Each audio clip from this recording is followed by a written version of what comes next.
final Hunter x Hunter episode of the 2011 anime. The final review, I should say, at least for now. First things first, I guess I should mention this. This is kind of Hunter x Hunter related. The Hunter x Hunter live stream was supposed to go on board September 14th. However, I got a copyright strike and I'm no longer able to do live reactions for the no, not live reactions, live streams for the next 6 months. So listen up. Um, okay. The thing about this episode, first of all, the feels were on point. Let me just say that when Gon goes up in the world tree to talk with Jing, and I saw this in the manga, and I thought it was okay in the manga, but in the anime, the animation just fucking spikes. It's like, dude, this animation is ridiculous. It's so damn good. But anyways, we have Jing and Gon talking about what Jing wanted to do and stuff. We also have Gon reminiscing, or at least in this case, he's reminiscing about all the good times he's had so far, all the bad times, all the crazy ass times, and it's pretty much like a recap, a semi wrap up to the series for the anime at least. And to me, that was pretty cool. How we went back and saw how everything began with Kurapika, Leorio, and Killua, and going off to see his father, the main goal that he's had since the beginning of the story.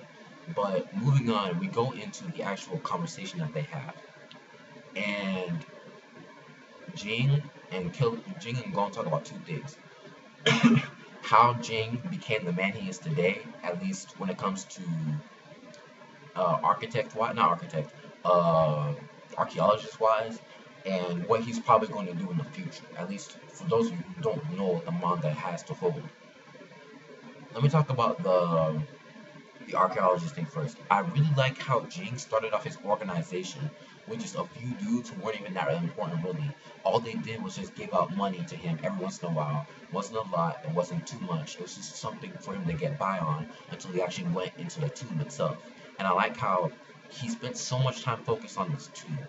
And it's just crazy how all this shit just goes in, where you have him dedicating ever since he was 15 to find that tomb, dedicating his time to studying on ancient ruins, talking to other buyers, and when he finally gets to the tomb, he realizes that the reason why he's so happy isn't just because of the fact that he found the tomb, it's because of the people that he met. The people who originally weren't really that important to begin with. All of a sudden they helped him out, and that they're the reasons why he came to that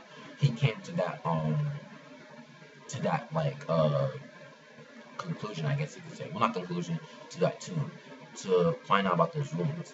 And I like how it shows a little bit of Jing's character, because you always think of Jing as this badass, don't give a fuck jackass who just doesn't really care, just wants to have fun. But it actually kind of shows a genuine side to Jing, where he actually values his friends and the people that I guess he cares about, which is really cool. But so to me that was awesome. But the next part, for the only anime watchers, y'all don't even know what Jing is talking about, dude. It's so much more complex. It's not even funny. Okay, where should I start? Okay. Let me start off with what Jing says about the world tree. So he asks Gon, where are we right now? Gon says, we are at the world tree. The world tree is considered to be the tallest tree in the world. It's about 1,784 feet tall, or yards. I think it's feet, and it's the tallest tree in the world, obviously. And he says, technically that's true for this world. And I'm like, what the fuck? When I read this shit in the manga, I was like, what are you talking about? And then he talks about how, oh my god, dude, y'all have no idea. He talks about how this tree, which is considered to be the tallest tree in the world, is just a sapling. This shit is young. It hasn't grown to its full zenith. It stopped growing just like after a while. The real world trees are so massive that their roots dig into volcanoes, bro. They dig into volcanoes. They reach higher than even the Earth's fucking atmosphere. I was like, yo, what? How can you, like, that shit, like, straight up into space and shit? Like, imagine if you get up to the top of that shit, you won't even able to fucking breathe. I mean, well, you can hold your breath, but you probably get fucked up, like, seriously bad. Assuming, yeah, because they can't breathe in space, but, oh my god, dude. Yo, when I read that shit, I was like, what? And apparently you could only find this world trees or world just in general in this one place, and that's considered to be, in this case, at this point in time, the outside world. Now, the world that they know in Hunter x Hunter, which is pretty much similar to the world that we have in our real world, is nothing compared to the world beyond. It's like, dude, it's like, what the fuck, man? Like, how did people not know about this? Like, you have this normal world that you have, right? And then you see this huge, giant ass ocean, what we saw in the episode, and then all of a sudden, you see these the entire continent-looking area, dinosaurs, all this shit. Like shit you've never even seen before. I'm like, how the fuck did you not know that exists? I mean, yes, granted, but from what we can assume, it's pretty damn far away because the world itself, the world that they know of, is big. But when you exceed past that ocean and into that continent, it's like, bro, it's a whole new other story, man. And that's the reason why I say to you guys, even though the anime is ending for now, even though you guys might not see it for years to come, do not worry. The manga will provide. And oh, dude, it's crazy as shit, man. It's not, yo, y'all have no idea the shit that goes on. It's crazy, man. Anyways, yo, man, y'all have no idea. Y'all are in for a treat. What I want y'all to do is go to, if you want to continue on with the manga, although the manga's on hiatus, continue on with the chapters that they have out now, go to chapter 340. That's where the shit begins. That's where you realize, oh shit has just gone down. When that dude comes in there, you were like, what the fuck? Who is this guy, man? Shit goes down real fucking quick in that chapter, and you already know. Shit, let me not say anything first. Let me not spoil. So, at that point in time, yo, you guys are gonna get stoked if you decide to go continue with the manga. If you want to wait for the anime adaptation to come back, you might have to wait, give or take 5 to 10 years, maybe even more, because it took like 11 years, I believe, for no 12 or no 11, 12 years for the 2011 adaptation to come in. So you might have to wait a while. But me, the manga readers, we're going in. As soon as Tokashi comes back in like I guess a month to a year or so, we're going back in. We're going back in straight to greatness. But anyways, we go on to the rest of the episode. We see, these shots. We have the music, the original music of the anime, the original opening play, which I actually love the original one. The original was my favorite. Oh no, my favorite is Hiroi Itai, the one they used for the Chimera Ant arc. But this one is a close second. You see all kinds of rich shit go down. We see what's it called? Gon is like taking pictures of like swans and shit with Kai and her crew. We have Killua sees it, Leorio sees it, Kurapika, that nigga, he's just staring at his clan's eyes, all evil. Like, again, I'll probably talk about that later because that's a whole new topic. And again, it's mainly for manga readers because y'all know what I'm talking about.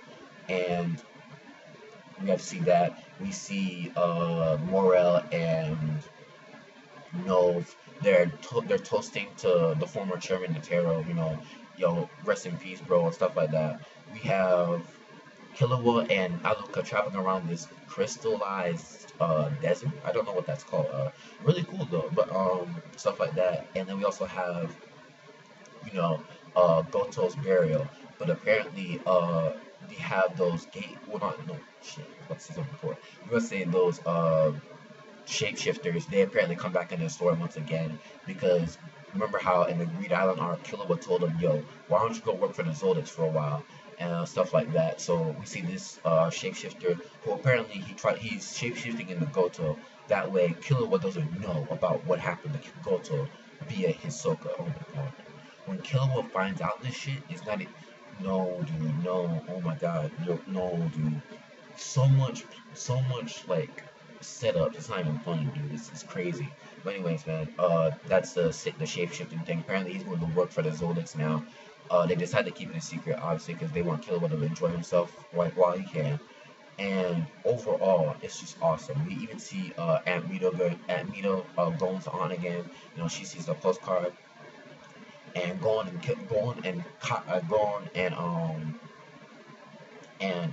what's his name? Jing. I'm sorry, I forgot. Gon and Jing are just talking.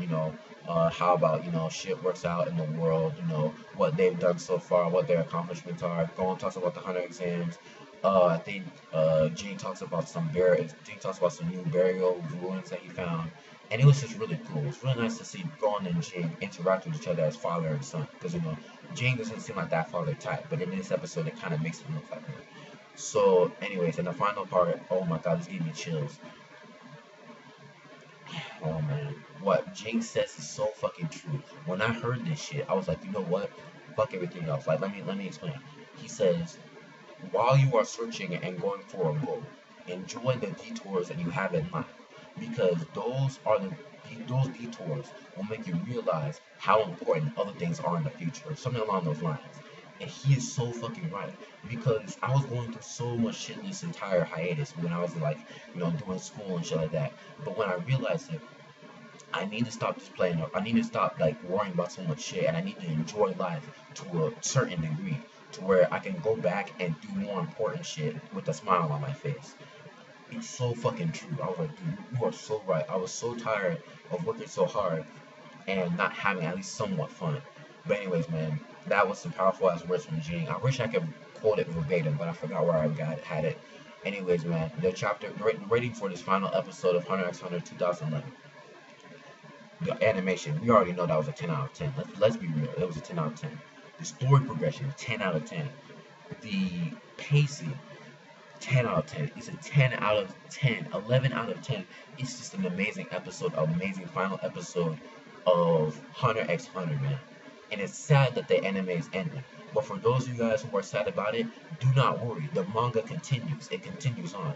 This new outside world is just a beginning. I'm pretty sure this is gonna be like a whole new thing, like a time skip. Like Togashi's gonna probably have so many more arcs after this. It's not even gonna be funny anymore. Y'all just don't know. But anyways, if y'all want to check that more out, go and find your manga.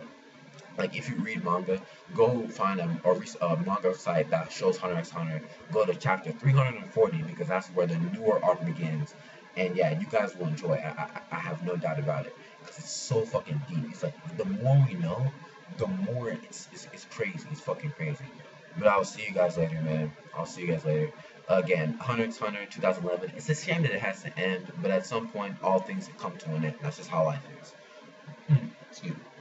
So I will see you guys later. Be sure, of course, like the video if you like it. Dislike it if you don't. Rate, comment, and subscribe. And until the manga returns, you guys, I will see you guys later. Until we meet again, sayonara, adios, shit like that. Yeah, anyways, bye. Deuces.